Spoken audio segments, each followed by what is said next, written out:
नमस्कार, सत श्री अकाल, वंदे मातरम। दोस्तों, आज एक ऐसी बिग ब्रेकिंग न्यूज़ जो हर टीवी चैनल की हेडलाइन होनी चाहिए थी, पर जिस खबर का दूर दूर तक कोई बात भी नहीं कर रहा है, मैं बात कर रहा हूं मोनालिसा की। मोनालिसा जांच के बाद नाबालिग पाई गई है। जी हाँ, वही मोनालिसा जो कुंभ में वायरल हुई और फिर फरमान के लव जिहाद के चक्कर में डबल वायरल हुई, वही मोनालिसा अब नाबालिग साबित हो चुकी। इसकी आशंका हमने अपने पिछले वीडियो में खुलकर जाहिर की थी कि अगर मोनालिसा नाबालिग निकली तब ही फरमान पर कुछ एक्शन हो सकता है, वरना जिस शातिराना तरीके से इस लव जिहाद को चलाया जा रहा है, कानूनन फरमान के खिलाफ कुछ अधिक नहीं किया जा सकेगा। अब इसके आगे क्या होगा? जिस फरमान ने एक नाबालिग लड़की से शादी की, उसका क्या बनेगा? मोनालिसा की कस्टडी अब किसको सौंपी जाएगी? और सबसे बढ़कर, क्या मोनालिसा फरमान कांड के बाद हिंदू समाज में कुछ बदलाव आएगा या सब कुछ वैसे का वैसा ही चलता रहेगा?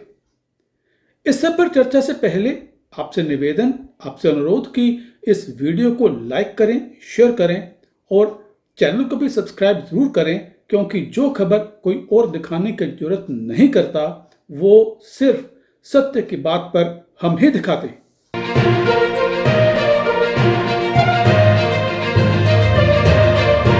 तो दोस्तों, वही निकला जिसका अंदेशा हम अपने पिछले वीडियो में लगा चुके थे कि अगर मोनालिसा नाबालिग निकली तो फरमान की वाट लग जाएगी।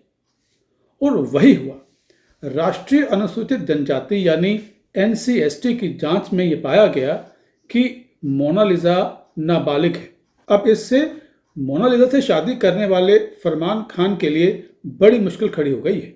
उसके खिलाफ पॉस्को एक्ट के तहत खरगोन जिले के महेश्वर थाने में FIR दर्ज हो चुकी।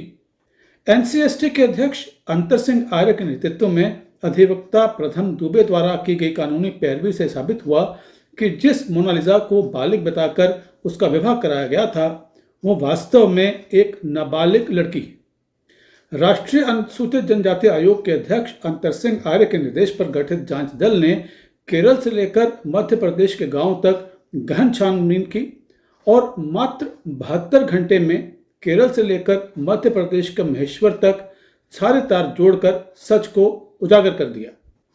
सलाहकार प्रकाश और निर्देशक P कल्याण रेड्डी की जांच में महेश्वर के सरकारी अस्पताल के रिकॉर्ड में मोनालिसा जो थी वो नाबालिग निकली। जांच की शुरुआत केरल के नयनार देवा मंदिर से हुई। मंदिर प्रशासन ने जांच में बताया कि मोनालिसा और फरमान की शादी आधार कार्ड में उल्लेखित उसकी उम्र के आधार पर की गई है। केरल के पूर्व गांव के ग्राम पंचायत कार्यालय में इस शादी का पंजीकरण भी किया गया है। इसमें मोनालिसा के गलत जन्म प्रमाण पत्र को आधार बनाया गया है। जांच दल ने पाया कि गलत जन्म प्रमाण पत्र नगर पालिका महेश्वर के द्वारा जारी किया गया था।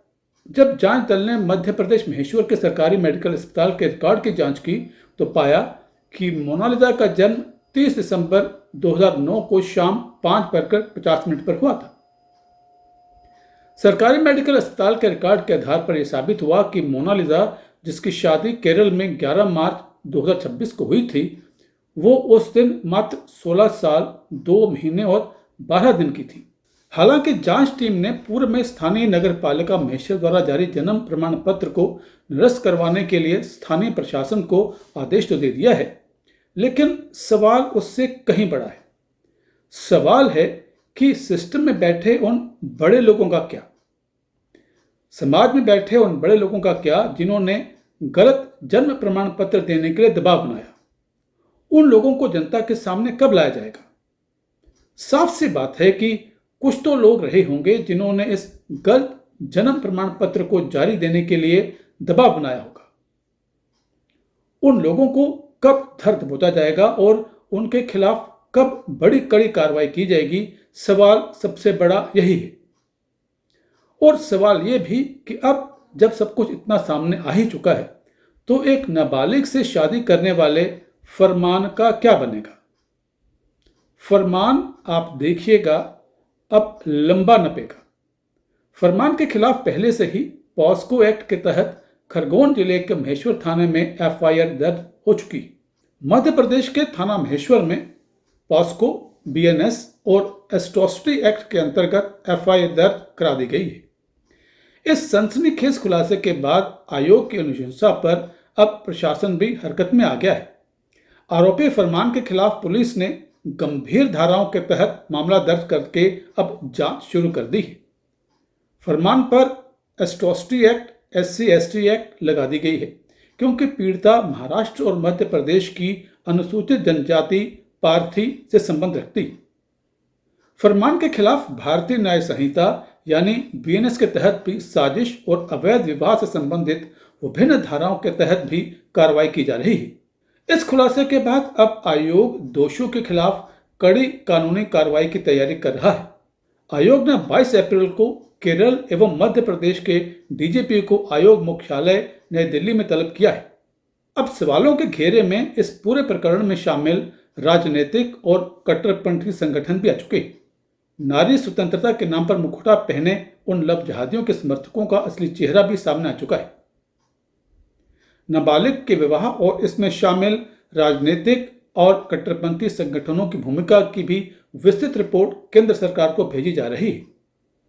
आयोग ने स्पष्ट किया है कि वह दोषियों को सजा मिलने तक इस कार्रवाई पर पैनी नजर बनाए रखेगा। 3 दिन में मध्य प्रदेश और केरल के DGP से उपरोक्त केस में प्रोग्रेस रिपोर्ट तलब की गई है। तो दोस्तों, अब सवाल आपसे, क्या आपने देखा और महसूस किया कि लव जिहादियों और लव जिहादियों के समर्थकों की जो पहुंच है वो कहां और किस लेवल तक की? क्या आप इस समस्या की गंभीरता को समझ रहे हैं? अगर हां, तो हमें कमेंट करके बताइए कि इस समस्या से जूझने के लिए क्या किया जाना चाहिए। हमें आपके कमेंट्स का इंतजार रहेगा। इस चैनल को सब्सक्राइब जरूर करें और अगर पसंद आया हो तो इस वीडियो को हर किसी से, खास तौर से घर की महिलाओं के साथ जरूर शेयर करें।